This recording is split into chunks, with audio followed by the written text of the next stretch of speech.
ఇంత అధ్వానంగా గాల్లో నుంచి ప్రాజెక్టులను చూపించి 80,000 పుస్తకాలు చదివినా నేనే ఇంజనీర్ను, నేనే డాక్టర్ను, నేనే లాయర్ను, నేనే అని ఈరోజు నేనే దొంగనని ఆయనే చెప్పుకునే పరిస్థితులు ఈరోజు రాష్ట్రంలో దాపురించినాయి.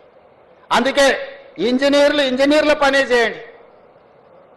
పొలిటికల్ ఎగ్జిక్యూటివ్స్గా మేము మీరు ఇచ్చే సాంకేతికపరమైన సమాచారాన్ని ప్రాతిపదికన ప్రాజెక్టులు కట్టాలా లేదా పాలసీ డెసిషన్ మాత్రమే పొలిటికల్ ఎగ్జిక్యూటివ్స్ చేయాలి.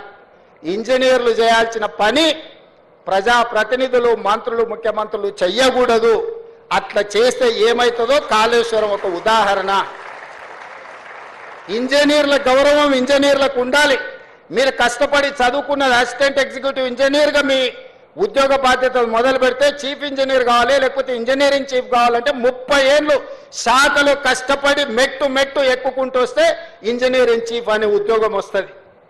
కాలం కలిసి వస్తే ఎమ్మెల్యే కావచ్చు, మంత్రి కావచ్చు, ముఖ్యమంత్రి కావచ్చు, 3 ఏళ్ళలోనే 2 ఏళ్ళలోనే. ఇంజనీరింగ్ చీఫ్ 30 ఏళ్ళు అయితే కానీ కాలేరు. 30 ఏళ్ళోడి అనుభవం, గాలి కొట్టుకొచ్చిన అవకాశంతో గాలి మోటార్లు తిరుక్కుంటూ ఇక్కడ బ్రిడ్జులు కట్టండి, ఇక్కడ బారేజులు కట్టండి, ఇక్కడ రిజర్వాయర్లు కట్టండి అని చెప్తే ఎట్లా జరుగుద్దో ఏం జరుగుద్దో కండ్ల ముందల కాళేశ్వరం ఉంది.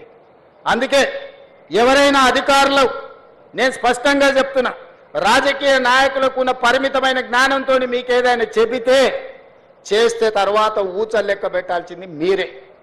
ఎందుకంటే ఈరోజు వచ్చిన విచారణలు నిన్నమన్న విజిలెన్స్ అండ్ ఎన్ఫోర్స్మెంట్ కానీ, నేషనల్ డ్యామ్ సేఫ్టీ అథారిటీ ఇచ్చిన నివేదికలు కానీ ఇవన్నీ చూస్తే మొత్తం అధికారుల పేర్ల మీద రాసి పెట్టారు. ఇచ్చిన ఆదేశాలు ప్రజాప్రతినిధులకు సంబంధించినవి, అమలు చేసింది అధికారులు. ఇవాళ విజిలెన్స్ అండ్ ఎన్ఫోర్స్మెంట్ కానీ ఎన్డీఎస్ఏ నివేదికలలో మొత్తం అధికారులను ఉరిదీయమని ఈరోజు వాళ్ళు నివేదికలు ఇచ్చింది. అంటే ఈరోజు ఏది పడితే అది కళ్ళు మూసుకొని చేస్తే ఏం జరుగుద్దో కాళేశ్వరం ఒక ఉదాహరణ. అందుకే శాఖలో మొదటి రోజు చేరబోతున్న మీకు రేపు భవిష్యత్తులో ఈ రాష్ట్రానికే బాధ్యత వహించే చీఫ్ ఇంజనీర్లుగా మీరు ఎదిగే అవకాశం ఉంది. మీరు కట్టే ప్రాజెక్టులు భవిష్యత్ తరాలకు మీరు అందించవలసిన బాధ్యత మీ మీద ఉన్నది.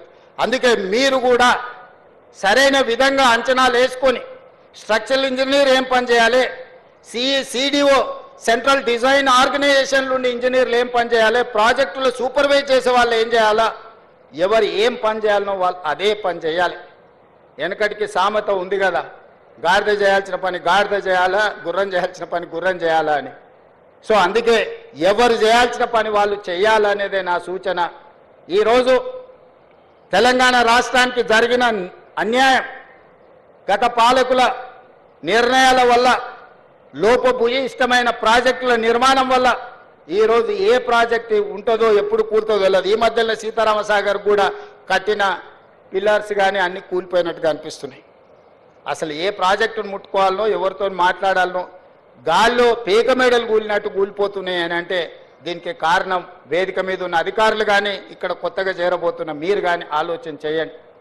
అందుకే ఉత్తమ్ కుమార్ రెడ్డి గారు ప్రతి ఒక్క ప్రాజెక్టును ప్రత్యక్షంగా వారే క్షేత్రస్థాయిలో పర్యటనకు వెళ్ళి ప్రతి ప్రాజెక్టును డీటెయిల్గా స్టడీ చేసి ఎక్స్పర్ట్స్ ఒపీనియన్ తీసుకొని ఈరోజు ముందుకు వెళ్తున్నాము.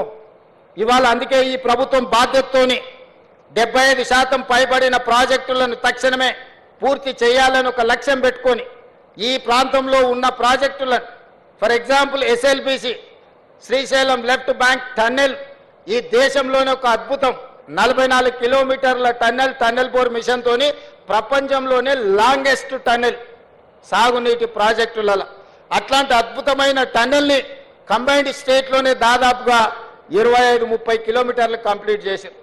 ఈ ప్రభుత్వం 10 సంవత్సరాలైనా 10 కిలోమీటర్ల టన్నెల్ తవ్వకపోవడం వల్ల మళ్ళీ ఉత్తమ్ కుమార్ రెడ్డి గారు ముఖ్యమంత్రిగా బాధ్యతలు చేపట్టినాకనే ఎస్ఎల్బిసిలో టన్నెల్ని మనం కదిలిస్తే 10 ఏళ్ల నుంచి కదలకుండా టన్నెల్ బోర్ మిషన్లు ఉండడంతో దాంట్లో నీరు బురద చేరుకొని ఒక్కసారిగా ప్రాజెక్ట్ కదలడంతో కుప్పగూలిపోయి 8 మందిని ఈరోజు బలి తీసుకునే పరిస్థితి వచ్చింది.